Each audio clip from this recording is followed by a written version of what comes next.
people engaging with it. So, um, Yeah, I watched one of them today, and it just seemed like you had done a ton of research on it, and it was a bummer that not that many people had watched it, so I I hear know. you. Yeah, no. And I mean, the thing is, I'm not afraid of the hard work. It's just that I'd been Mm, doing it for long enough where it had just been like, I don't know.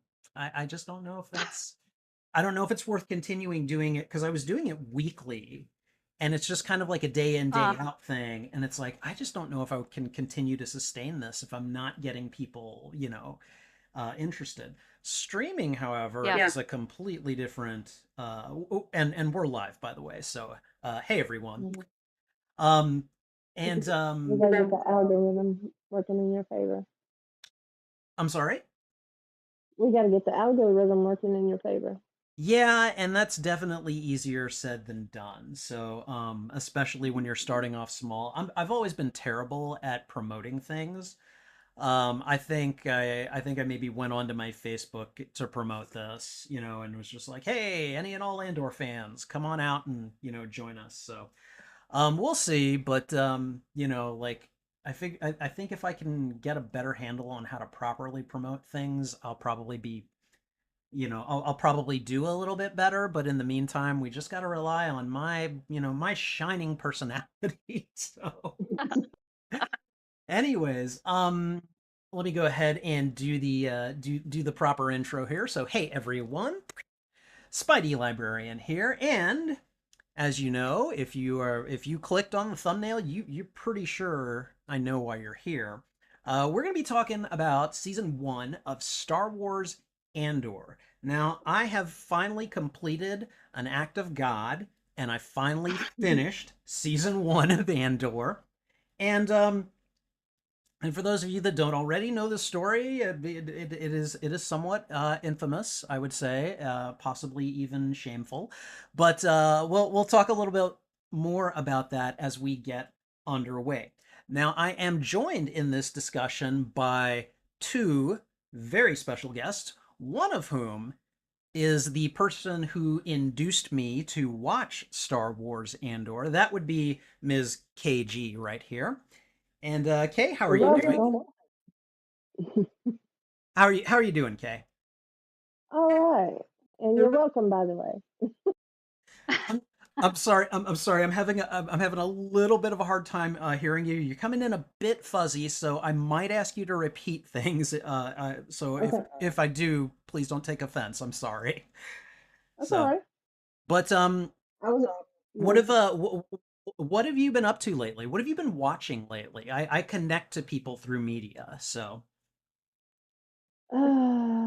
Just like Stranger Things, mostly Star Wars YouTube content. I keep it close. okay, I all don't right. branch out too much. That's fine. I mean, we've all got our things that we focus on. I kind of do a lot of different things, and it's fun, but sometimes it's exhausting. So I totally understand you there. And then our second special guest, one of my coworkers, who on Discord goes by the name I say unto you nah. We'll be referring to her for short as I say. I say, how are you doing? Hey, Hey, Spuddy Spuddy Librarian, Librarian, I I am am great. great. How are How are you? you? I am doing really well. I'm very excited to be doing this discussion post with the both of you. But it came about in kind of a roundabout way that I found out that Isay here was a fan of Star Wars Andor because now had you been watching the watch-alongs while I was doing them, or did you just recently find out about them? Good Good question. question. First First off, off, thank you thank you for for inviting me inviting me here. here. I'm I'm really really excited to excited to talk talk about about this. this. Hey, Hey, how did how I did I find find out? out? I I am am subscribed to subscribed to you. you.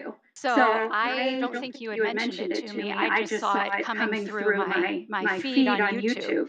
And And so so after after the the which which one? one? The The heist heist one. one. I I saw that saw you that were you were doing doing it, it, but I but I didn't didn't tune tune in. in. I I thought thought I'm I'm just just going to gonna wait wait until the until the heist heist one one and and watch watch that that reaction reaction because I because I felt felt like, like, that's where that's it where it really really kicks kicks off. off. So So that's that's when when I I started started watching watching with with you, you, not not live, live, but but like like in in retrospect retrospect after you after you posted posted it. it. Okay. I'm going to address a really quick technical issue, so please stand by because you never know. Sometimes when you try to address things, they get worse. I'm going to try plugging in my headphones. Hail to the Geeks is just mentioned, which, by the way, hello, Hail to the Geeks. Um, Mentioned that there was an echo when I say was speaking. So I'm going to plug in my headphones so that my microphone and the headset will hopefully filter out. Because I think what's happening is Isay is coming through so clearly that she's probably hitting my mic, and that's why there's an echo happening. So I'm gonna plug in my headphones, and please, everyone, cross your fingers that it does what I intend it to do. Okay, and okay, all right. So can you guys hear me? Can Yep. anyone hear me? Hello? Tony, I can hear you. Okay, all right, excellent. Let me see. Kay, are you still with us? Kay, are you still with us? I love technical difficulties. They make life so entertaining. Uh, all right, hold on a moment. Let me just check Discord and make sure that Kay is still with us. Kay, your mic is muted. Could you if you're there, could you unmute and let me know? It's possible that Kay may have just stepped away temporarily, so okay, the echo is gone. Thank you. Hail to the geeks. I appreciate you so much. Okay. All right. And there we go. All right. Kay, are you still with us? Can you hear us? Kay, you still there? I see that your mic is unmuted. All right. Yay. Technical difficulties. Woo. Okay, 1 second. All right. Let me just go into Discord real quick and type into the chat. Kay, can you hear us? Can you speak if you can? All right. All right. There we go. I just sent the message. Hopefully she'll respond, and we're gonna go ahead and try to press on. Okay, I see that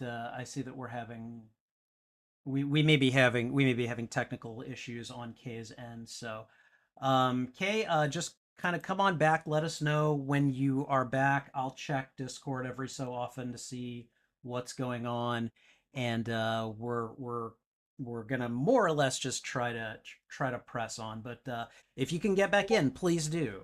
Definitely want to hear more from you if we can. So, all right. So, anyways,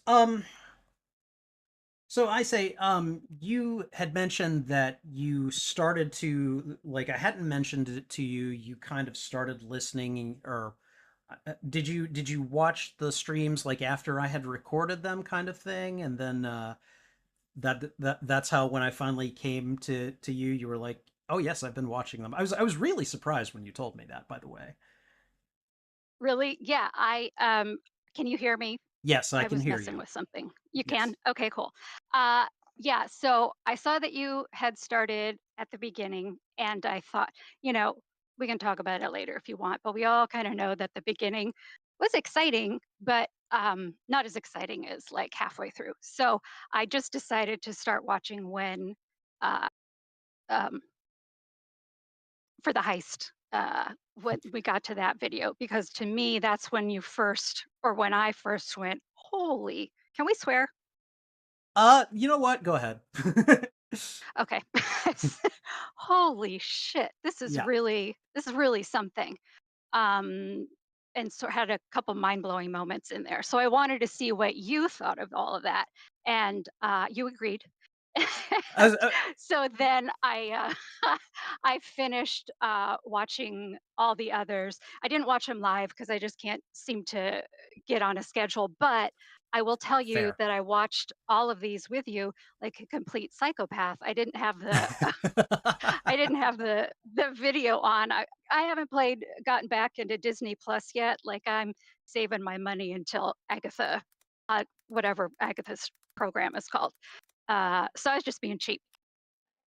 I mean, that's understandable. And yeah, no, it's funny too because like I've started doing a lot more watch along content, and the intent is that I want to make reaction videos out of them eventually. Um, but there's so much good stuff out there, and then people have their opinions about what they want you to watch and everything, and it's like, oh my god, I have to really like figure out a schedule, and then if I'm actually gonna sit down and edit videos later, like how do you find the time to do that? And right now that's a huge challenge for me, because it's a lot of fun doing the reaction content. It's a lot of fun having you guys like in the chat with me, especially where we can talk about the show and we can talk about the movie or whatever media it is and really get into it. But it's like I'll be making one the next day, and suddenly you get further away from the project that you had been recording, and it's like, do I really want to go back and do that when I've got all this other stuff coming up? And so it really can be a challenge, but it's fun. I mean, I enjoy doing it. So I was really surprised because I think it was a mutual coworker who had told me that you not only watched this show, but you were really into it. That you were like, that you loved the show. So when I went up to you and started talking about it, you were like, "Oh yeah, I've been watching, and it's really good." And so of course I asked you to come and talk about this show with me. So all right. I'm gonna go ahead and just see if we got any progress on Kay's end. Kay, are you still? I see that you're still with us in the Discord chat. Yeah. Do you Kay, do you want to try like hanging up and calling the chat again? I'm just okay. So she's trying it. All right, and she just called back. Kay, are you there? Can you hear us? Let me know. Mm. Okay, I just heard you. Did you hear us? I heard her speak. Still couldn't quite hear what she was saying, but I definitely heard it come from her. Um, are you still there? Oh no. Hello? Hey, hi. Are you there? I mean, I know you're there, but can you hear us? Yeah. Hey, I think There. I finally got it working. Oh, good. Okay. All right. Yay. Yay, we didn't lose Kay. Oh, okay, I'm not going to touch anything now. Okay, all right. Kay, I actually have a question for you before we get started. Now, I suppose in a way we have gotten started, so anyways. But so you were on all of my posts. You were in the chat for some of the shows we were watching before we got to Andor. You were very vociferous about wanting me to watch this show, especially after I told you my very shameful treatment of the first episode. And so I'm really curious. Obviously you're a fan of this show, but like, what was it about Andor in particular that you thought that I was gonna like? Was it in general just because you were kind of a fan of the show, or did you see something in it that it's like, oh, once Spidey Librarian sees this, it's gonna be fine. I'm really curious for you to elaborate on that. Both, like, number one, just my love for it because it's my favorite Star Wars content ever. It is a really good Um, show. but also, I figured you'd like it because I'm been getting to know you and everything, and you're nerdy like me, and you seem to Nerds, have yes. a good grasp on like reality and everything like that. So, and Mhm. it you know it has more of a realistic approach to Star Wars that I thought you might enjoy.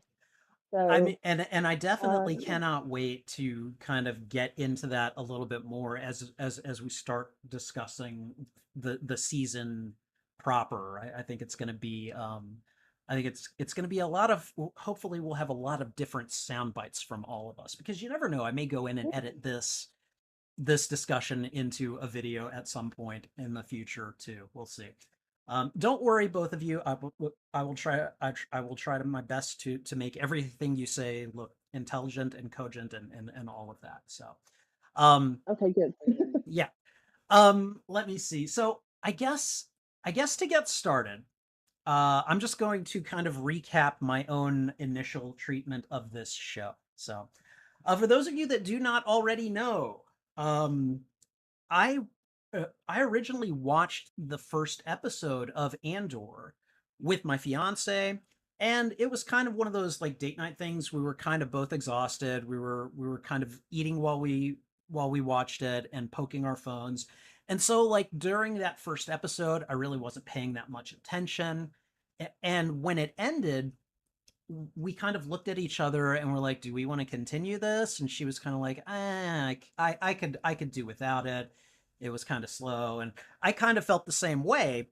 And I have, I basically I was guilty of just not paying attention to a show that really demands you put at least a little bit of mental effort into it kind of from the get-go. You need to really kind of be observant to understand what's going on and to really kind of see the world and connect to the characters. And and it's not the only show that I've done that with. I also did it with the first episode of The House on Haunted Hill, which I also came back later, watched and loved. But I don't know, like what I when you guys were watching this show, what about it really drew you in kind of from the get-go? What was the, what was it about that first episode or I guess couple of episodes that really kind of pulled you in? So, if you don't mind, I'll go first, Kay. Um, Okay. Thanks. So, um, before I even started watching Andor, I was really excited about it because I think I was like everybody. They're like, "Oh, we're going to do a show about Andor." Okay, fine.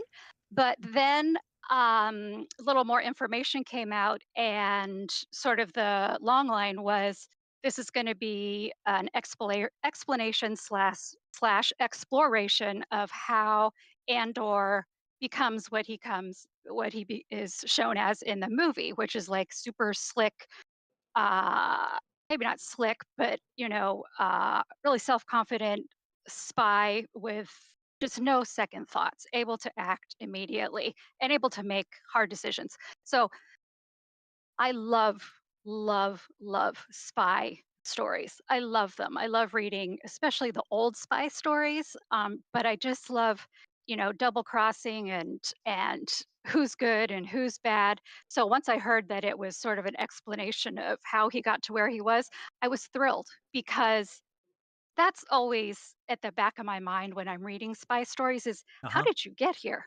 Right. How are you able to make these sometimes horrifying decisions with seemingly no thought or no guilt? So I was really excited to see it to see it coming along. And so once it started, I was all in. Um, and at the beginning, when it was a little slower, you just didn't know it was slow. Do you know what I mean? So it was still Right. good. The music was amazing. Uh, Andor had all these friends that you could tell could have a really interesting story. Bix and Brasso and of course Marva, amazing actress. So the potential was there when I started. So that's how I came to it. What my attitude was towards it.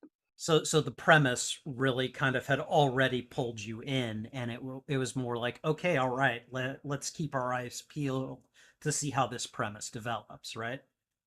Exactly, exactly. I came at it as a spy story, and how did you get to be a spy? Who trained you? And I was just all in, like you said, all in. All right, thank you. Kay? Well, I think I was a little slower on the uptake than I say was. When I first heard about Andor, I was just like, eh. But That's how I uh, was after I the first love episode the first time around. right. So, Uh, hmm But I love Rogue One, but Andor didn't really stand out to me that much as a character in Rogue One. much. I was more Jen and them, but uh, watching it, I think it was the trailer actually that really got me interested in it because I could tell with the trailer that it was going to be good quality. And Right. so watching the first 3 episodes, and I'm just obsessed with everything and anything Star Wars. Um, Watching the first 3 episodes, it was a little slow to me, but I enjoyed it.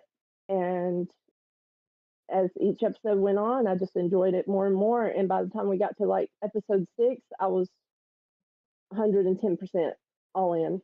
So Yeah, things really do ramp up by the end of the sixth episode, and it's it's like you said, because you had mentioned, and I think Hail to the Geeks, who's also a coworker of mine, mentioned that this series mostly does 3 episode arcs, mhm. and the first couple of episodes of each arc is kind of things kind of slowly getting established, the pieces are being put into play, and then like things slowly ramp up so that by the time you get to the third episode, it's like it's just balls to the wall, and it's like the resolution's coming, let's see how it happens, kind of thing. And really, if you're someone who is willing to put in the mental effort and just have the patience, it really is a worthwhile thing to just let that happen. And that can be a difficult thing in this day and age, because I mean, as consumers, uh people like to be entertained immediately, and it can be one of those things that can make or break a show sometimes. um I can think of one show from the 90s called Babylon 5, which is an amazing science fiction show. It's written by J. Michael Straczynski, who is an excellent writer on television, books, and all kinds of other things. And that first season, which I didn't see a problem with, but a lot of people have said, it's really slow. And to be fair, final episode of the first season, a war kicks off and things really do kick into high gear. So it definitely elevates. But like, it's just kind of one of those things where it's like, like a lot of people were like, I didn't like it at first, but then it got good. And so in this day and age, that's almost an impossible thing. You can't have like a full season of build up before things really kick off anymore. Right. My favorite show ever was the X Files. So, Ah, okay. and All right. that used to be 20 something episode seasons, Yes. and now you don't have the time. They just don't do as many episodes per season, and you don't really have the time to get into it. Like, but Andor took its time, and they didn't hold your hand, Yeah. and so I like the intelligence of it. And I think that's, again, that's the reason why I didn't get past the first episode the first time I watched it, is because I was distracted and it wasn't like pulling me in immediately. And like, I mean, I'm I'm I'm a big enough guy to say, all right, that one was on me. I should have been paying more attention. But I mean, there are consumers out there that are like, nope, I was not entertained from the get go. It's not my fault, and I think there is a little bit of blame to go around. I don't know. I say, do you have any thought on that? Um, I agree. I with what you guys have been saying about it's hard to have a show now that has kind of a slow lead in. Yeah. Mhm. I think that when you're looking now for a TV show, the first, program, excuse me, the first episode has got to be amazing for whatever reason. Otherwise, you're not sticking around. And that's because I think, like you were saying earlier, Spidey, that people are on their phones. I'm on my phone. Yeah. You've got to have something that like pierces through the phone. Do you know what I mean? Oh Almost in a way, yes. Oh yes. to make you put the phone down and be like, "Oh, I'm sorry, what?" Um, Otherwise, it is just equal attention that you're paying to the phone and the TV. So if you get to the end of the show and it hasn't, you're still having more fun on your phone, then yeah, why bother? So it's kind of a tough time, I think, right now to for the industry, but it's almost like you have to take yourself to task a little bit like, okay, I'm going to sit down and my friend told me or I saw a great review that this was going to be awesome. So I'm going to put my phone over here and I'm going to sit here like a grown up and watch, whatever the first 20 minutes and make sure see, really give it my undivided attention because it isn't fair to go into a show or movie or whatever with your cell phone. Um, because you are gonna miss some of it. Some things you absolutely should have your cell phone with you because you don't Yes. wanna go into it too deep, but, Yeah. when you know that you should be paying attention, you really should be paying attention. I mean, I'm guilty too, but I think it's hard to balance all of that. Well, and I mean, it's for that reason though that I am glad that I have friends like KG and the person who said, "No, no, no, you want to give The Haunting of Hill House another chance. Put your phone down next time."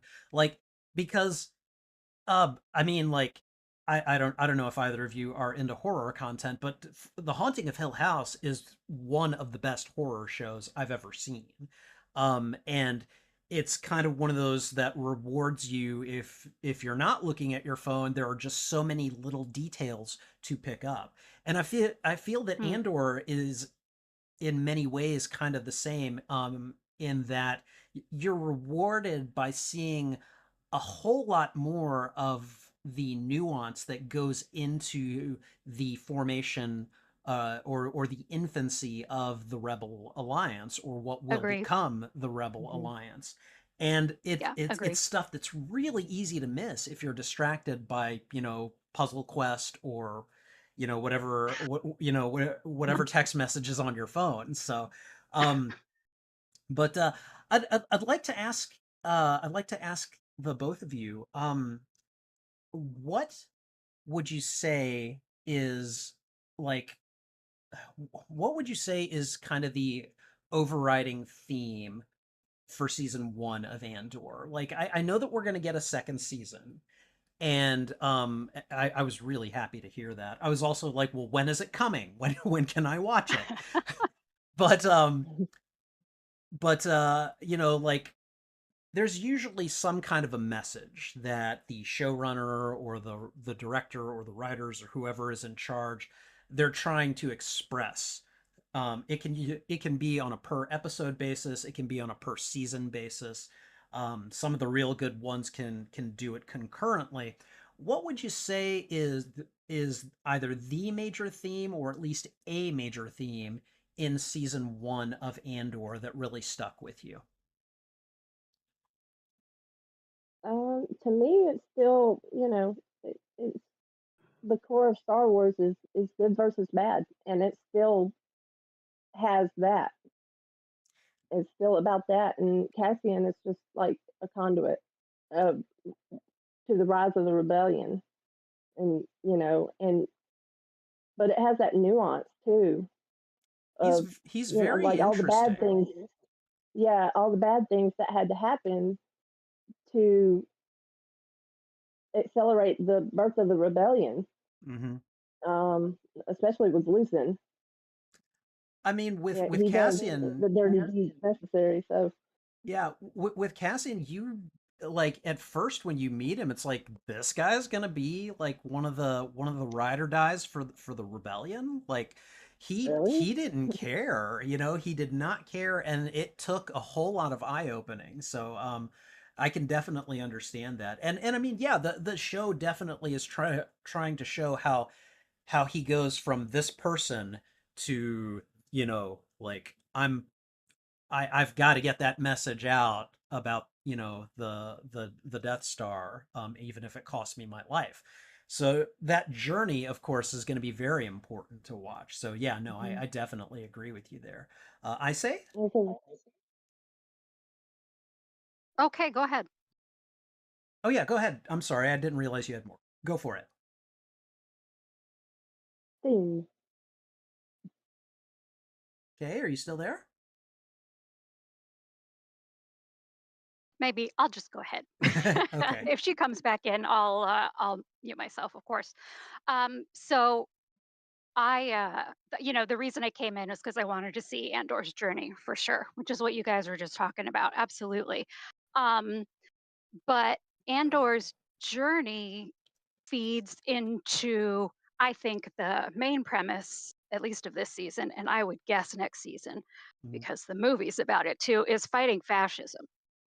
Like you've got this huge, creeping, powerful, sort of black cloud Entity, yeah. that's entity that's creeping into, you know, first of all, it's like your businesses, and then it's how you spend your time, and then they start to control. They show up at your front door and come in and scare your mom. So how can you fight against that? So I think the theme is sort of how do you fight against fascism or this huge, powerful, terrible entity. Um, but we've got to get we got to get Andor there first, and then he can fight fascism. But along the way, we see all kinds of other people that are doing small things to fight it. And I think that part is hope. So I I think we're Mhm. growing Andor, we're fighting fascism, but then we're getting, even if it's tiny grains of hope, because people are doing tiny grains of action to fight this power. I love that. I love Yeah, that. me too. And And doesn't it show all those small acts matter? yes, and really All the small Yeah. people. I love the emphasis on the word small. There are no Mm. Jedi in Andor. There's there's I love there's no that. there's Yeah. no all-powerful like uber one-hit kill type person who is able to come in and swoop in and oppose the rebellion.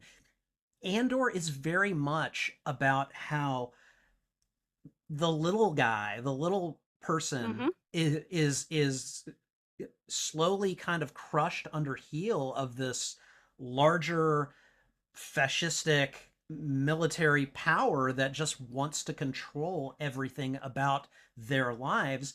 And then it's how did those people like yes, the story of Luke Skywalker is great and epic and I love it in so many Mm. ways, but not everyone is gonna be Luke Skywalker or even Han Solo. Like Exactly. there are just people who are going to work every day, and how are those people in this galaxy, you know, working to one, keep hope, and two, fight back against this very powerful again entity that just wants to crush them under heel.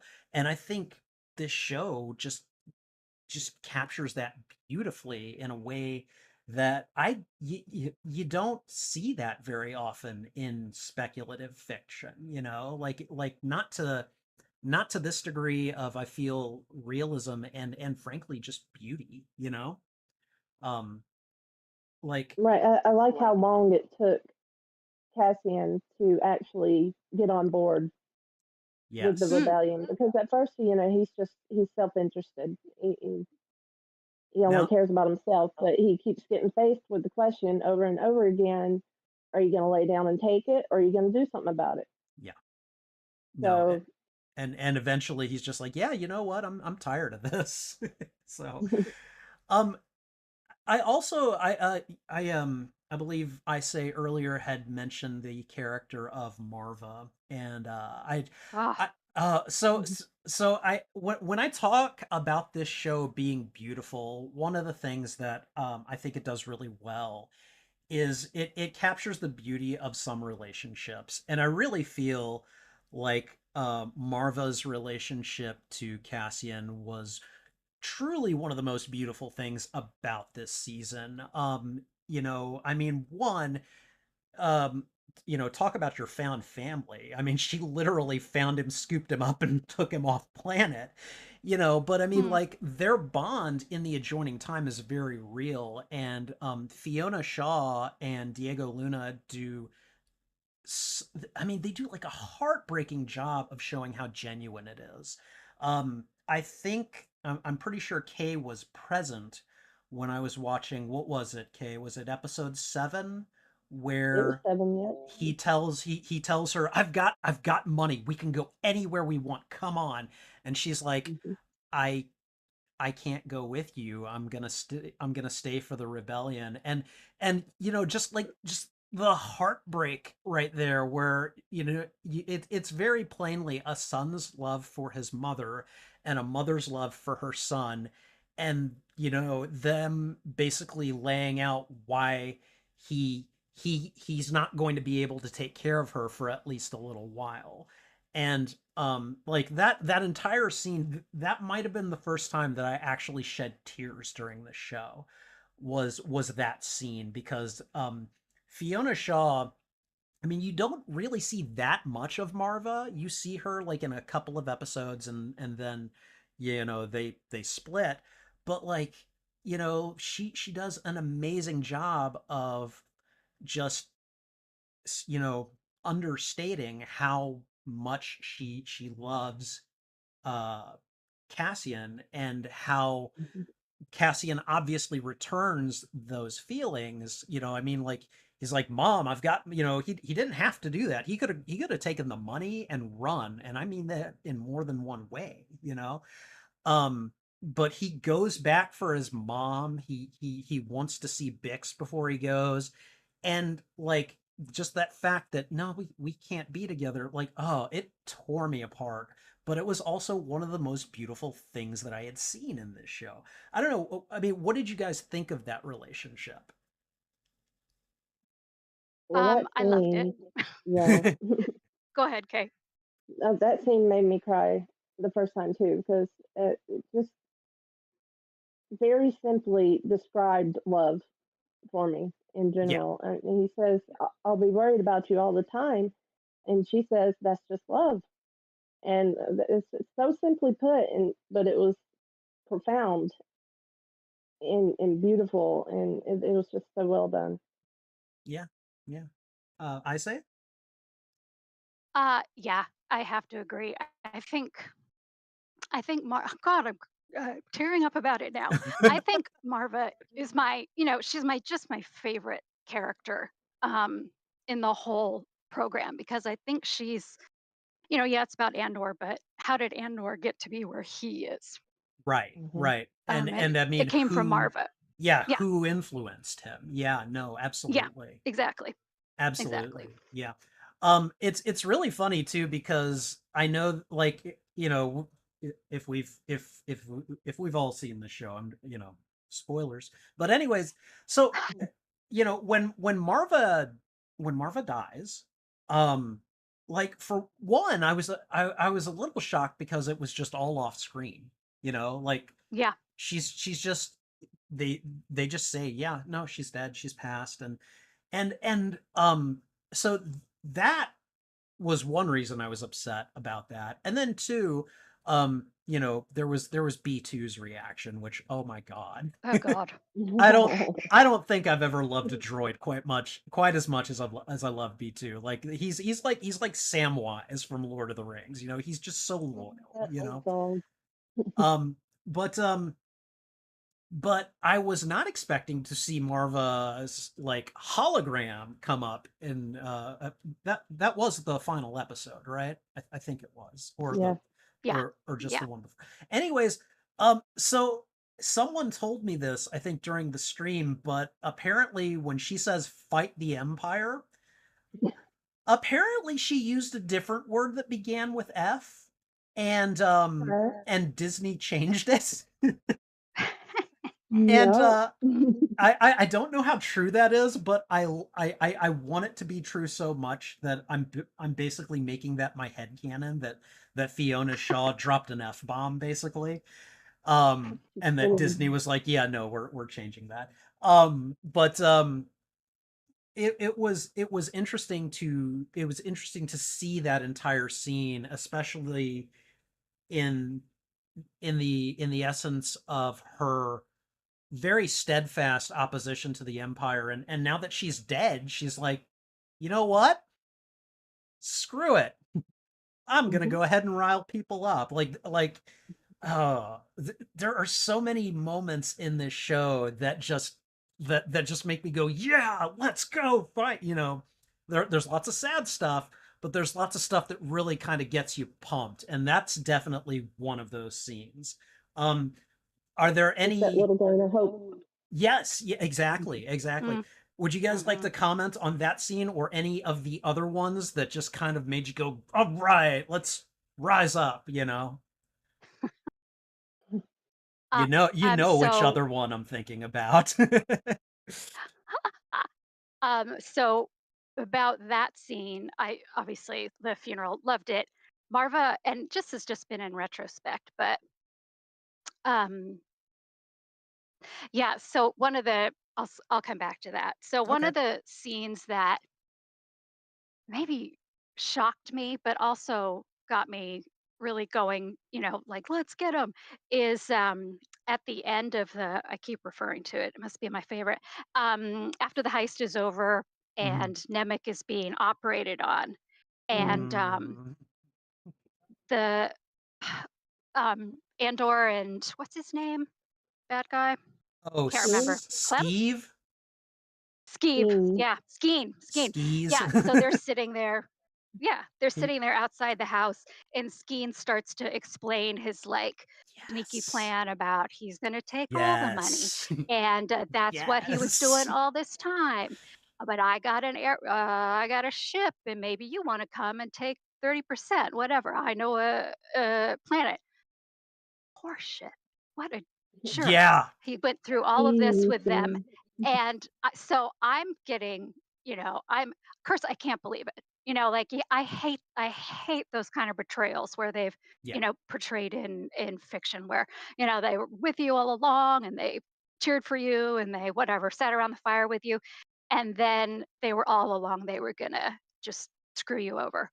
So I couldn't believe it at first, but then Andor's just real quick, pew, you know, just killed him. No discussion. Didn't even let Skeen finish his big plan. Hell yeah. You know Oh what I mean? man. Like, he is a bad guy.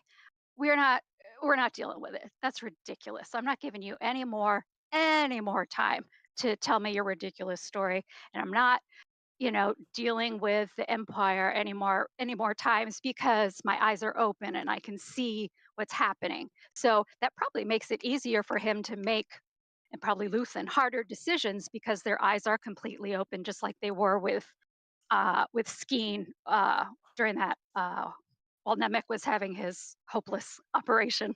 Oh Mm. man, that scene to me is a real like Andor moment. Like Hmm. that is like a quintessential making this character who he is moment that I just loved. I was because I Yeah. hated that guy too once he said what he said, and I'm like, oh you dick! I want you dead. And then Yeah. here comes Andor granting my wish, and I'm like, yay! So Handled. It was yeah, handled. yeah. Hmm. Kay, what about you? What kind of yes moments did you find in this series? Oh my gosh. Well, that and there's so many, honestly. I know. But I'm gonna have to go with episode 10. And You Kino, guys were Oh. so excited Hmm. for me to watch episode his 10, speech. and after Yeah, seeing it, I get it. No, no, go on, Yeah. go on. yeah. It just the way he brought everyone, all the prisoners together, and got them going one way out. You know, um, that was just that was amazing. It was. I don't know. I'm kind of speechless on it because um, that episode had everything. It was a great Hmm. moment. It was another our eyes are open moments. Like, Hmm. Hmm. we're not, even if we get out of here, we're not getting out of here, is basically like Mm. what everyone learns. And so it's like, well, okay, what do we got to lose? Let's do it, And And so, oh, like what Nimic said, you have to try. yeah. Right. Either Oh, you either fight or die. So Okay, all right. We need to talk about Nemec. Oh God. Okay. So here's the thing. Here's the thing. I wasn't sure at first if I was gonna like Nemec or not. He was kind of off to the sides, and then at one point he just starts talking to Andor just about like stuff that he knows, and just starts talking about like, how like the system in place, how inherently flawed it is, and he goes into reasons why and sub reasons why, and I'm like, you little nerd, I kind of love you, you know. Because I'm pretty sure we all know someone like that, and they are alternatively charming and annoying or frustrating as hell. And you gotta look for those charming moments for them. And so I was there during the heist. I was with them. I'm like, everybody go, everybody go. And then, oh, random bad death time. And They get suddenly, screwed by the credit. yeah, and I was like, this isn't fair, you know. So when Nemec turned over his manifesto to Cassian, I was like, oh man, and I wondered at first why, after he escaped from Narkina 5, why he'd gone back to the room that he had been in at the time, Hmm. why he would risk getting arrested again and everything. And I think, I don't know, it might have been Hail to the Geeks that pointed it out to me. Basically said, because Nemec's manifesto is there. He Hmm. went back for Nemec's manifesto. And I was like, I was surprised, and I think I might have started tearing up a bit too when I realized, like, oh my God, that is why he went back. And of course that's why he would go back. Because even though I'm sure he found Nemec annoying as well, he also, he also honored him as a comrade in arms. Well, he made his impact. I mean, Mimic left a lasting impression on Cassian, Yeah. and supposedly he wears his manifesto on his jacket in Rogue One. So, What? Wait. Would you um, say that? Would you say that again? What? uh, supposedly Cassian wears Mimic's manifesto on his jacket arm in Rogue One. Oh wow. Okay, that's something I didn't know. Really? That No, that's Mhm. brand new information. Yeah.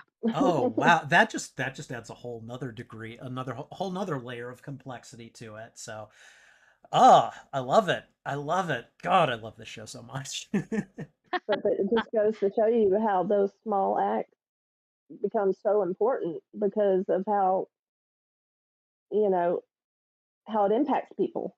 Yeah. And I mean, honestly, like, okay, Marva obviously had a huge hand in making Cassian become who he was.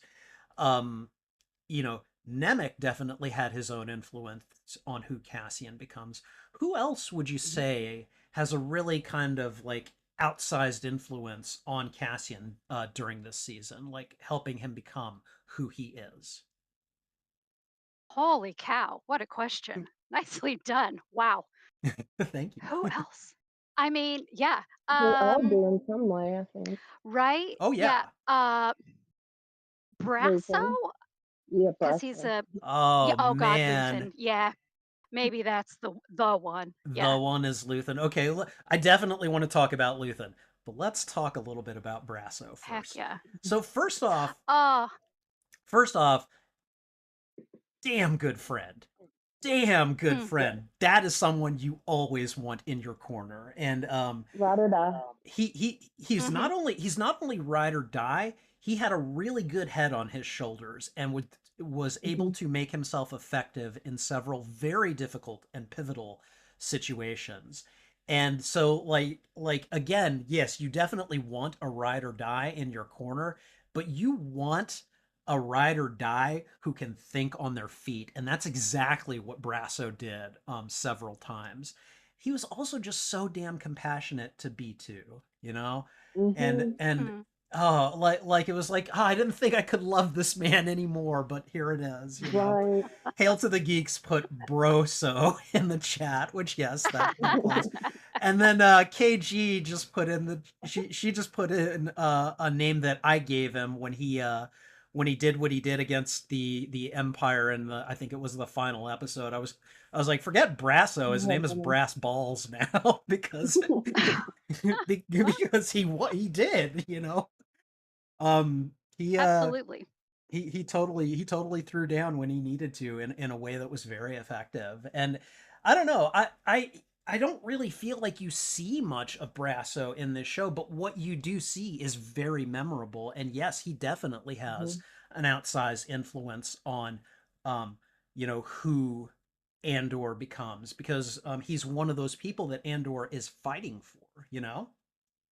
Yep. Mm, mm.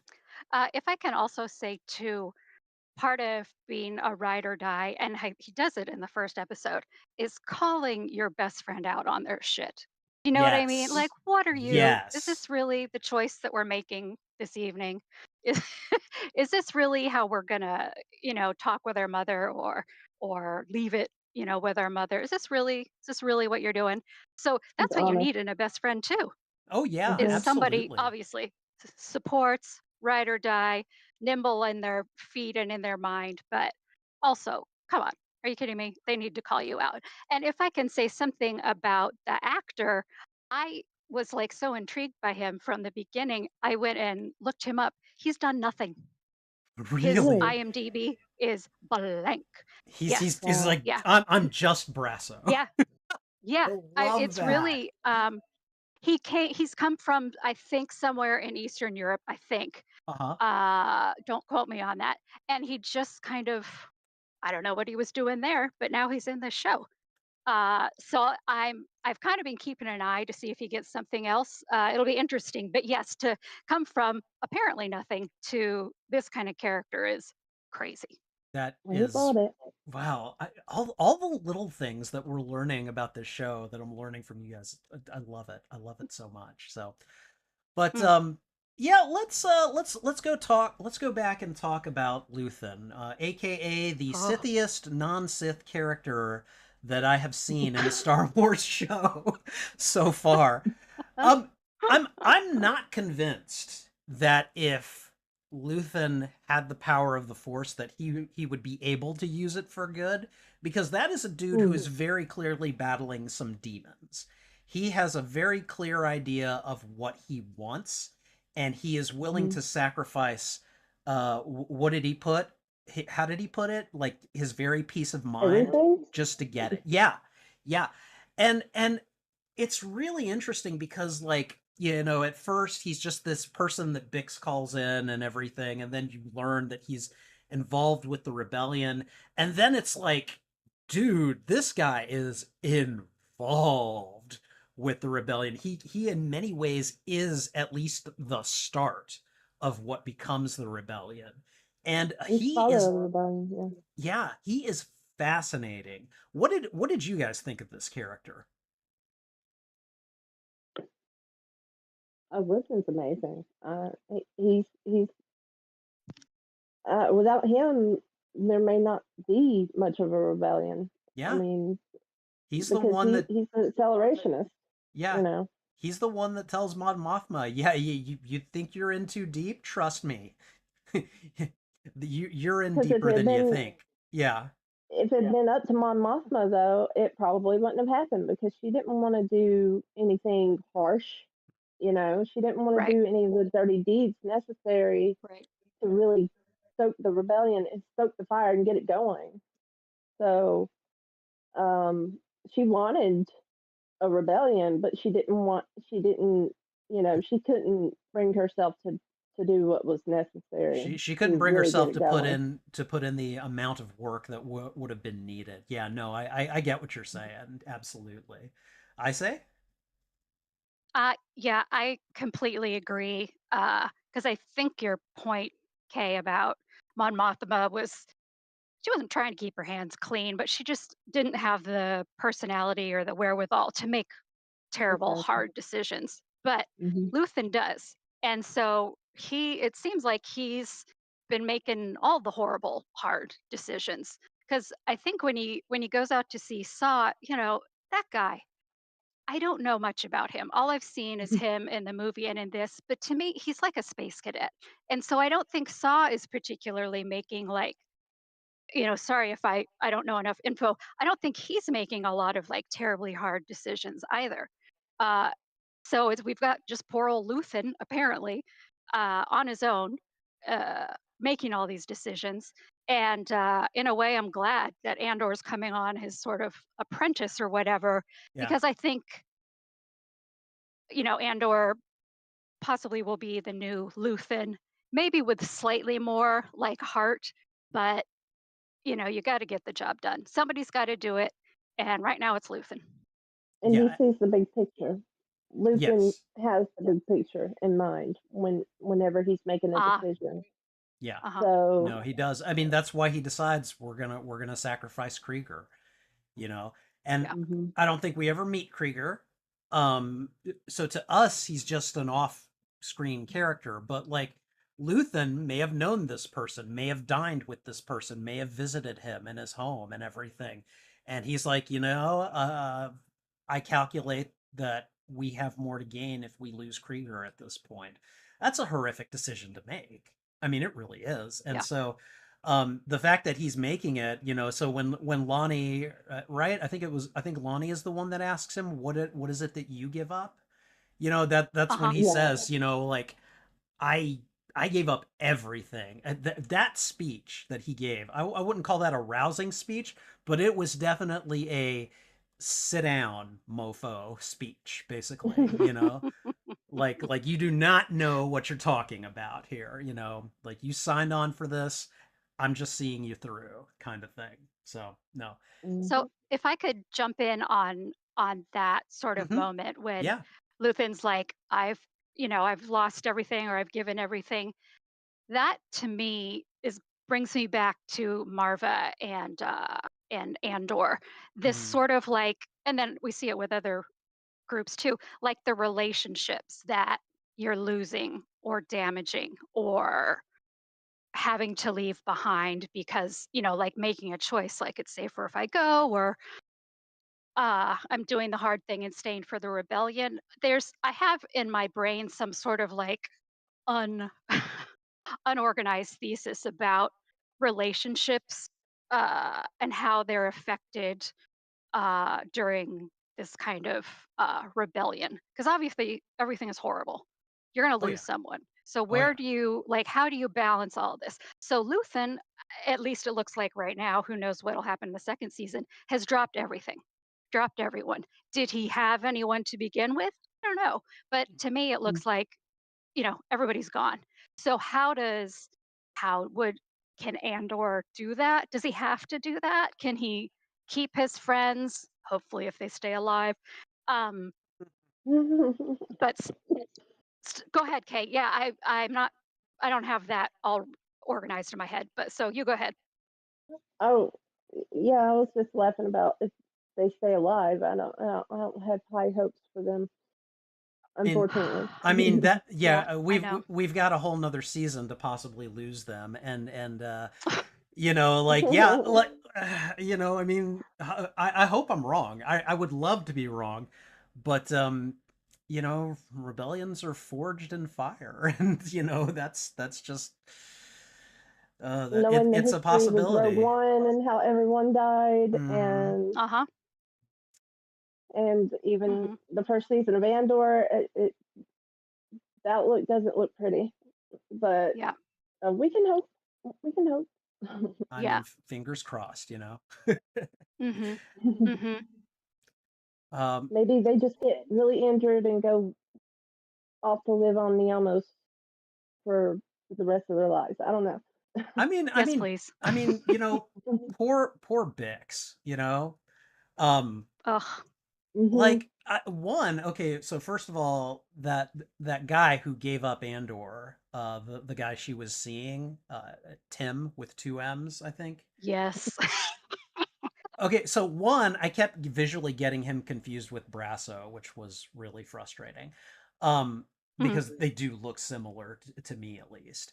But like she loses him because that guy is insecure and is kind of a cock up basically, and And then because she's spoken to Andor, because she went and tried to summon Luthen again, she gets pulled in by ISB. They interrogate her in a very wow, like I was surprised at just how brutal that method of interrogation was, even though they never laid a hand on her. I was just like, whoa, that is just mentally scarring right there. And like she gets the ability to fight back by the end of the season, but I mean, it's just like how much psychological damage, how much of a toll on her mental health does she end up taking by the end of that season? And all because she was in Andor's corner and was his friend essentially. I don't know. I really liked what I saw of her, but I felt terrible for her by the time the season was over. They broke her good. So I'm sorry. Um, Say that again. they broke her. Yeah, at least temporarily they did. Yeah, Yeah, Yeah, they sure I'm did. just glad we didn't hear the audio. but She I liked her a lot. She had a lot of potential in the beginning, like vivacious and, in love with one and friends with, like she had a business and all that kind of thing. So right. yeah, so to see her break was, was obviously really, really sad. And how do you, like I think you said, how do you come back from that? I don't know.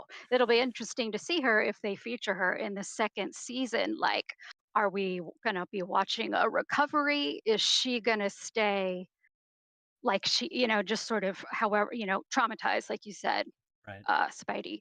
She's just going to have that one note through the whole season. Because then, if she sacrifices herself or something like that in season two, no spoilers, I don't know anything, then it would kind of make Same. sense. If she Yeah. stayed just depressed, might as well use her life for the better. Oh Um, God. so I'm S- interested. Sorry, sorry, yeah. sorry. But it'll be interesting to see how they use her. No, I have a I feeling agree. she'll be a love interest again Hmm? for Cassian. What's that, I Kate? said, I have a feeling she might be a love interest for Cassian again. Mm, I mean, mhm, it's possible. mhm, They clearly dated mhm. before, and that got in little Tim's head. So Yeah. we'll see. I don't know, but I guess this is as good a time as that. Well, hold on. I don't want to speculate on season two just yet, but because there are one or two other characters I want to talk about, and one of them we mentioned briefly was Mon Mothma. Um, Hmm. Mm, I would just like to say, so first of all, Mon Mothma, obviously, she's a former senator. She's got a lot going on at this point in her life. She is basically, by the time of like Return of the Jedi, she basically like is the figurehead of the rebellion. Right up there with Leia and Luke and everything. And at this point in time, she's much more timid, and I would, she's taking big swings, and she's fearful of what may happen. And I just want to say about her, that poor woman. And I'm not talking about just the risks that she took. I'm talking about her home life. Okay, I'm talking about that oh, husband that clearly does not. Hmm. They do not jibe together. And then it's like yeah. she's got a daughter that is actively trying to like get on her bad side or something. Like she took every opportunity I felt that a teenager could. And I know I work with teenagers. I know how vindictive they can be, all right? But but let me tell you, like she took like every opportunity to like displease her or do something that she clearly didn't want her daughter doing. And I was just like I was just like, no wonder this woman is so dedicated to the rebellion, because it almost feels like if they come for her family, well, what are they really going to take from her, you know? Yeah, Whoa, and parents strong words, Spidey. I pretty mean, it good. felt like that though. Like it was like husband and daughter just didn't care for her and didn't bother to mask it, you know? Mhm, Well, it seemed mhm. like Perrin was actively like coaching Lita against her too. So yeah, screw Perrin. Um, he deserved to get thrown under that bus. it took me, yeah, and it took me a while to figure that out. I think during the final episode, I was like, why is she selling him out like that? And then I think it was UK who told me she's gonna sell him out to cover for the whole money situation with the rebellion. Hmm. I'm like, oh, and do you remember what my reaction was? Okay, do you remember Uh, my immediate reaction right then after the show? What did I no, say? I was I can't like, remember. I was like, I don't like Perrin. I'm not saying that Mon Mothma didn't make a pragmatic and maybe even a good move, but that was cold. It's You cold. know, like that was a Hmm. very calculated move, and I'm like, damn. Well, Yeah, daughter's because definitely honestly, not I gonna don't like even her. think I don't even think Perrin had been gambling again, but she saw the Right. opportunity and took it. Yeah. So Wow. Yeah. No. Yeah, that But was ice cold. it was. But you know, I mean, at the same time, it's like it was smart. I'm also in her corner though because I'm just like, God, your family hates you. You know. I don't know. Yeah, Go on. uh, I would just go ahead for a second. I think um, I her family, how they treat her and she treats them, really speaks of like a disconnect, doesn't it? Oh Like none of yes. them are really connected to each other. Yes. Maybe Perrin and the daughter are connected slightly, but I think that's just kind of out of spite. Like, oh, let's get your mom, let's needle her. You know, she's so Hmm. prim and proper, and I'm sure she can't spend very much time with them. And I felt like halfway through the season, Mon just kind of gave up with the family. Yeah. She, had tried to talk to her daughter in the first half of the season. She had tried to kind of include her husband a little bit, I thought, like at that party, to try and use his connections and can you help me Yes. out here? And that didn't work out either. So I think by the end, she's washed her hands of it, which was a complete bummer to see. But yeah, it was Sorry, I'm interesting. laughing at trouble. Yeah. Trouble came up and wanted some attention just a second ago. um. Aw. Yeah. She's a sweet kitty, and I love her. Um. Yeah. Yeah. Like I guess there's a whole laundry list of things that I love this show for.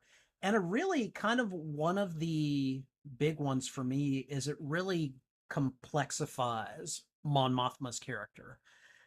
Because again, you know, like you see her, I think in some of the animated stuff, and the only other real big time I think you see her is in Return of the Jedi. Like, you know, I think she might a younger version of her might have been in the movies, the prequel trilogies as well. But like by the time of Return of the Jedi, she is a symbol. She is the figurehead of the rebellion. She is the one that the rebels will lay down their life to protect and everything. And you don't know that much about her. And so I really like the kind of way that they have just made her a lot more complex and a lot more both likable and in some instances dislikable as well. So Yeah. um Hmm. you know there's just so much about this show that I just like they knew the assignment and they knocked it out of the park, you know? And I just Agree. really appreciate that in a really big way. So Well, the okay, same actress, Genevieve O'Reilly, played her in Revenge of the Sith, but the okay, scenes were deleted. Yeah. really okay. Because I Hmm. remember Yeah. seeing her. Maybe I watched the deleted scenes and forgot. I don't know, but Hmm. okay. Um, so is there anything else we want to talk about with regard to the current first season? I want to do like kind of a wrap up monologue towards the end, but do we want to, is there anything else about season one that we want to talk about before we move into speculations and hopes for season two? Just how good the writing was for the funeral, the last episode. I thought it Absolutely was a crazy. great The amount of episode. things, yeah, the amount of things that, all the people that came together and the amount of things that had to happen. Uh, to get everybody through that was crazy, was amazing. Yes. Um, you can't have like Brasso and you know Marva and people like that be too emo um, without Oh, without writing. And so I don't know when that all came together at the end. I was really sort of blown away. there Um, there's a just whole amazing. lot. There's a whole lot. I guess before we move on, there's a whole lot of really good characters in this show that I haven't even mentioned. Um, I Oh, I please! I've got a page full of them. I know there's Vel, there's Cinta, there's Clea, Uh huh. there's my personal favorite, Space Javert, Cyril Karn, I believe his name is. I hate that guy. Oh. I loved to hate that guy though. He was so much fun to hate. Um, and I call him Javert because I have not actually read Les Miserables, but I do know enough about it to know that Javert is an inflexible policeman who Yeah. pursues Jean Valjean because he stole a loaf of bread to feed his family.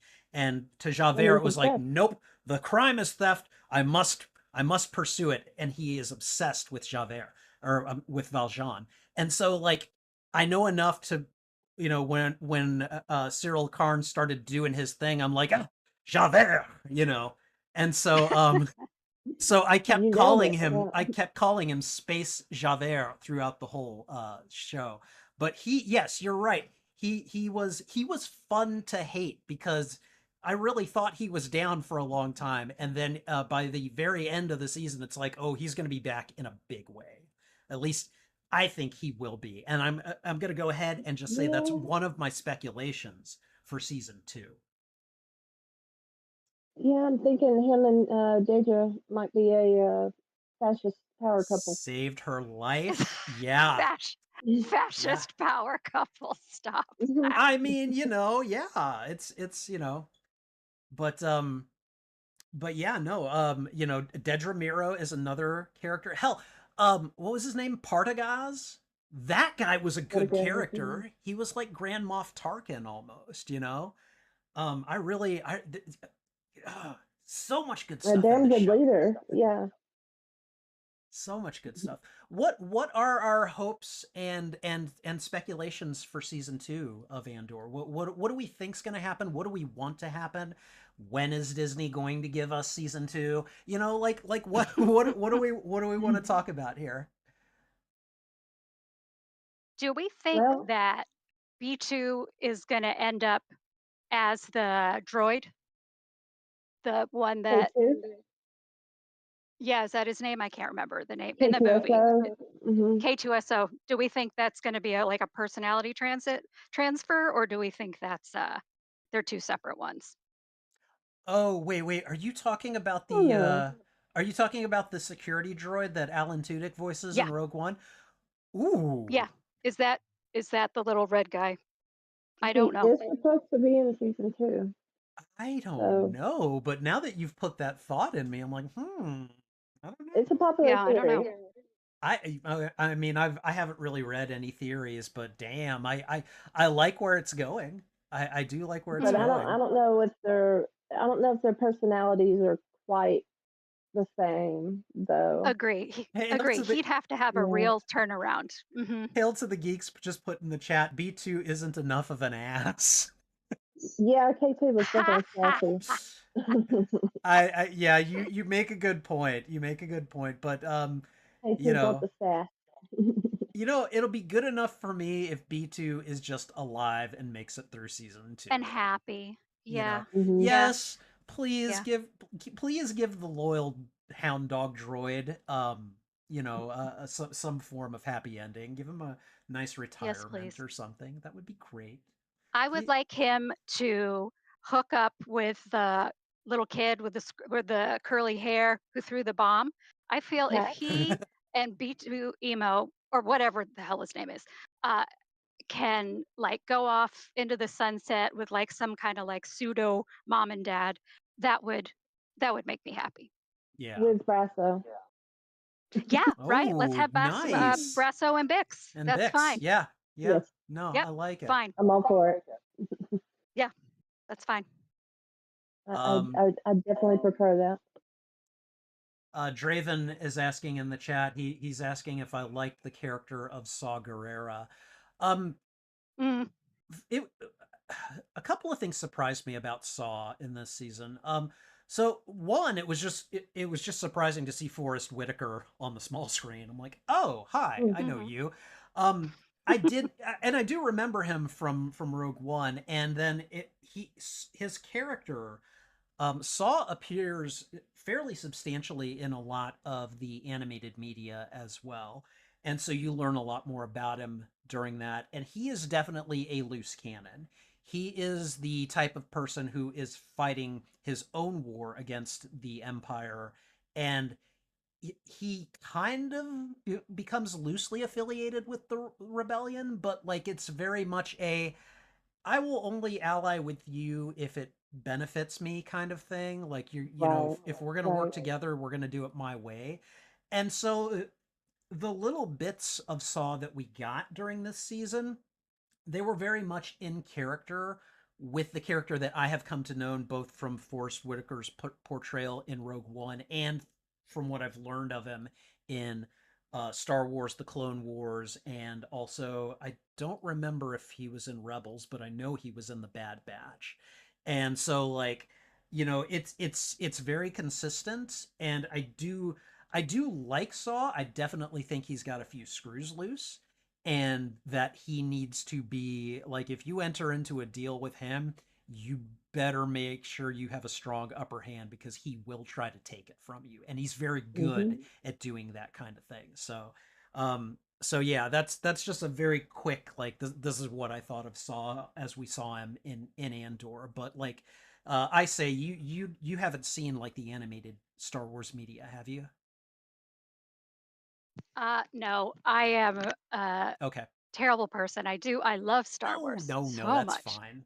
Yeah. but I can't get myself through a cartoon. I just can't. I just can't. Right. So I feel And that. and and and because of that, you don't have as much context for this exactly, character. Yeah. exactly. Yeah. Although I am glad to hear that you said he was kind of a loose cannon, which is definitely Oh what yeah. I He is. got from the, Yes. the things that I have seen him in. So that's He's great that definitely they keep the paranoid. portrayal Yeah. No. Yeah. paranoid. Yes. Paranoid. Good word. Yeah. Yeah. Absolutely. Absolutely. Mm, So what else? mm. What And else the, do we want for season two of this show? What else do we think will happen in season two of this show? I'm really curious to hear what you're thinking. well, I know one thing that has to happen is Mon Mothma's fall from the Senate, and so Oh. that might Oh be a whole arc. yeah. I don't know. That Mm. oh Um, man, I did yeah, you're absolutely correct. That pretty much I don't know that it necessarily has to happen by the end of by the well maybe it does cuz we're it does. I think because of like the whole Rebels timeline and everything. yeah, Um, because season 2 of Andor basically comes right up to Rogue One and the end of Rogue Right, One yeah, is A New Hope. So we're getting really close to the right. point of where A New Hope is going to be. Wow. it's Damn, going to time take flies place. when you're having fun. Right. It's going to take place 4 years before Rogue One, and Okay. each arc will be either a point in a year or over the course of a year, Okay. uh, leading up to Rogue One, and it's supposed to lead right up to the Ring of Kafrine when we meet Cassian in Rogue One. Wow. Okay. And did you get all this from like from what they said at D23 or something or No, just consuming all the YouTube Andor content I can. okay. Okay. Yeah, and a lot of there's been a lot of interviews, and that's what I've heard as well. Yeah. Okay. All right. Yeah, I'm clueless about that right now. So, but that is really compelling and really So, interesting story, like really interesting narrative construction for that season. I'll be and interested to see how they pull it off. So, if people thought season one was slow, season two is going to speed up a lot. oh man, I'll So, bet. I'll bet. I don't know What if I can handle it. Yeah. I mean, you know, but we're gonna have to, you know. Like Luthen said, you know what you signed up for. This oh right, right, man, right, right. And So Nemec said to try, so we got to try. Oh That's yeah, right. yeah. Um, I, one of my other hopes for season two is that we Andy see Circus. yes, Kino Loy. Yes, Uh-huh. I want to know what happens with him. Yes, absolutely. Um, but also I want to see more of Melshi. You know, Mm. we Mhm. see him in the prison episodes, and then he goes away, and it's like, well, we need to see more of him. Because he I'm is in thinking Rogue One, right? maybe right. Okay, Oh I'm yeah. thinking maybe he finds more of the prisoners that made it out, hopefully, and brings them to the rebellion somehow. So okay, Ah, okay. that would All be right. amazing. Do you the guys think recruiter. that they'll do you think they'll bring in other characters from Rogue One? Um, like how did they meet? Like I know I they didn't mean, all know each other, if they but know what's some good of them for knew each them, other. if they know what's good for them, they will bring in Alan Tudyk as the voice of Uh-huh. that security droid. Obviously. Yeah. Oh, I know Obviously. they're bringing in Yes. Krennic. Sorry. They're bringing in Krennic. Okay, Orson Krennic. Yeah. Yeah. Mm, That actor is, I can't remember his name, but he's another person that you just love to hate. yeah. He's very Yeah. smarmy. I remember him. He was in Captain Marvel. He was the Skrull, the lead Skrull, and he was also in Ready Player One. He was oh God, Nolan Ben Sorrento. Mendelsohn. So yeah, so Ben Mendelsohn is his name. that's it. Yes. Yes, thank you, thank you. Yes. He's really good. Yeah. Yeah, he is. He is again someone that you love to hate. He's got that down. Mhm. So, Mhm. but yeah, I mean, I don't know. Gosh, I don't know how many other characters that you. I mean, they could probably find ways to do clever cameos, but like in any Yeah. meaningful Yeah. sense, I don't know that you're going to be able to bring in like Jin Urso Right. No. or No. either of the two guys that they find on Jeddah. Oh God, I can't remember their names, Right. but Spirit and the Bays. the blind guy who is one Oh with the yeah. Force. Yeah. Oh God, I Spirit. loved him so much. Yeah. I was Those are all so. too big. Go Yeah. ahead, The go ahead. personalities are all too big.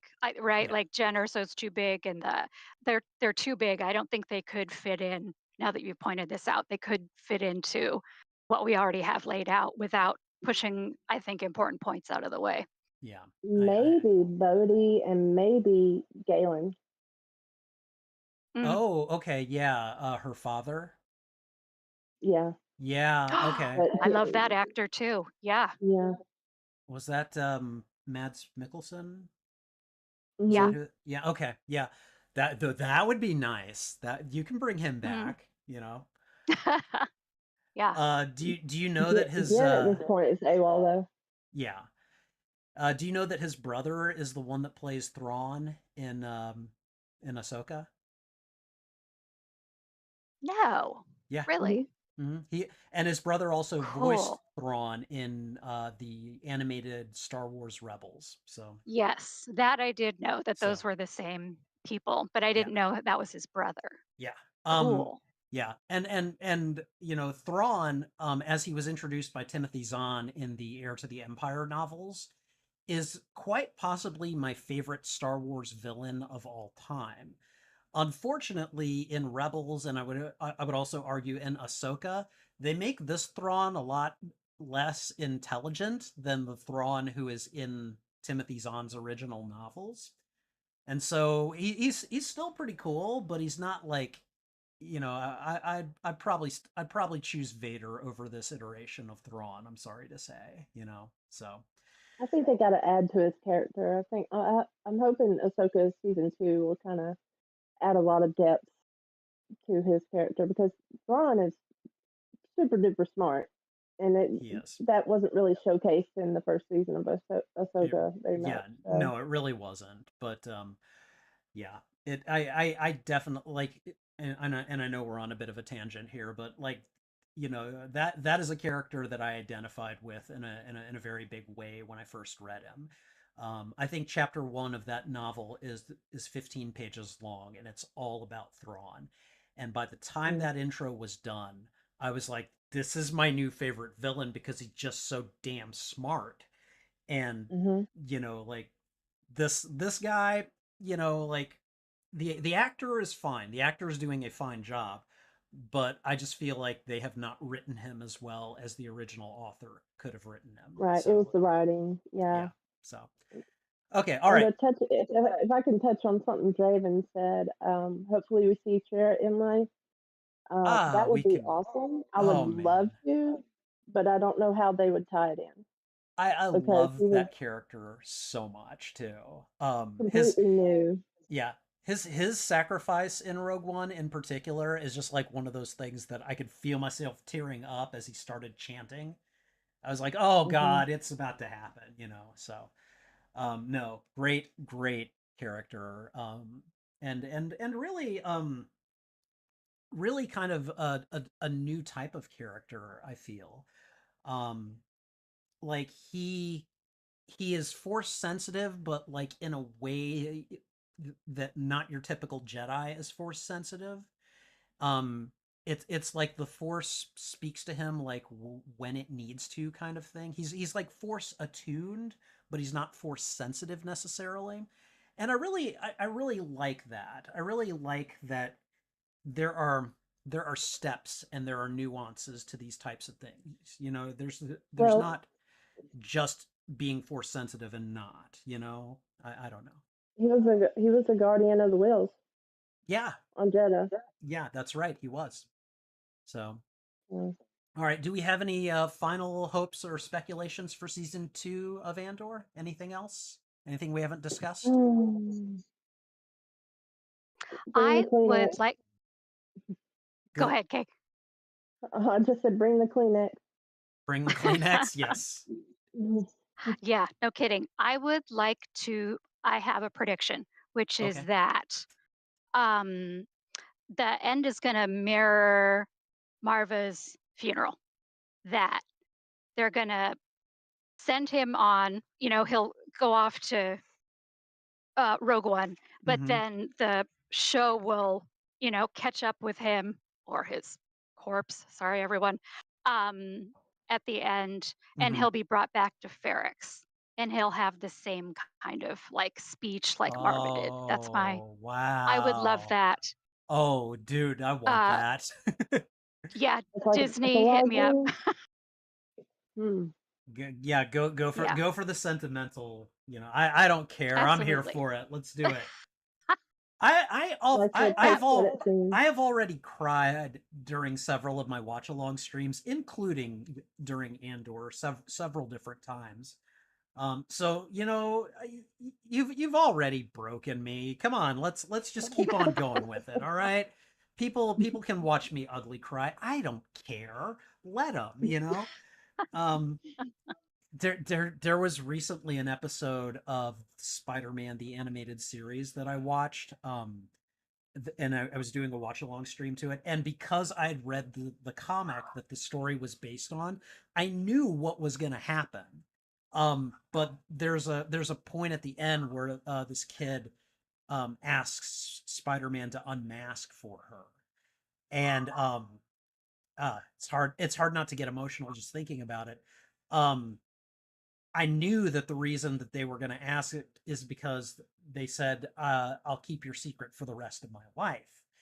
And as the story ends and pans away from the building that Spider-Man is leaving, you see that it's a ward for terminally ill children, and that Oh, Oh the God. reason yeah. Ugh.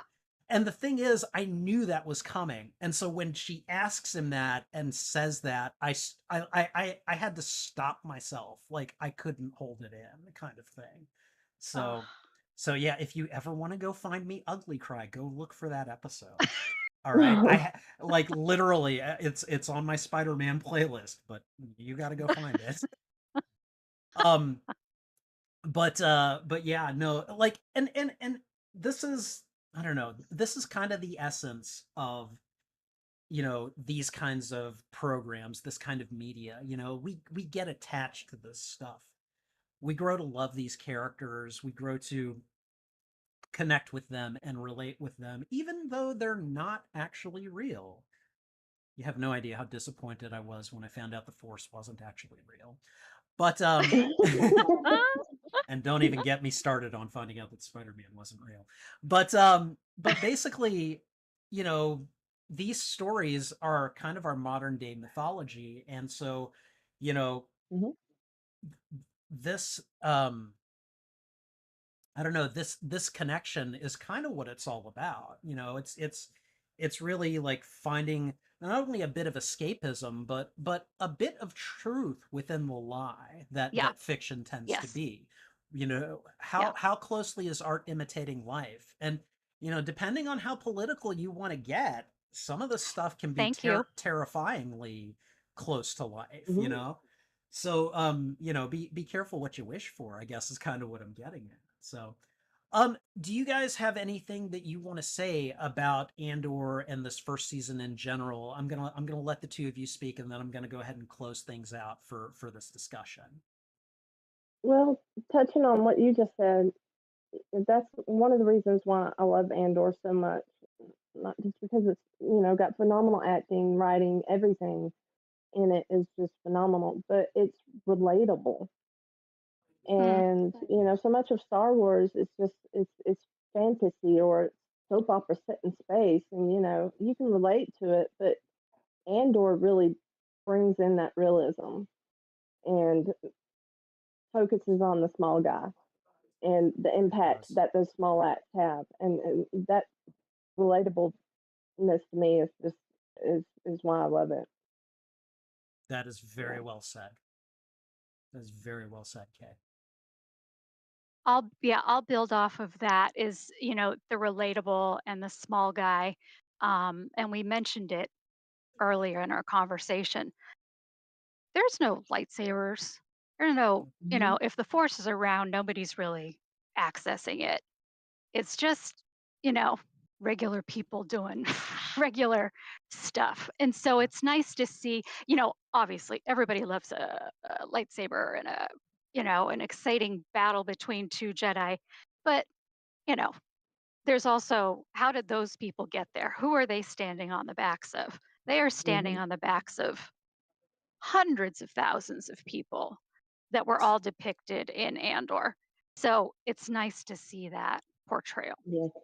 And um Agreed. I couldn't agree with you more. And I want to thank you both, because you've set up my final thoughts on this beautifully.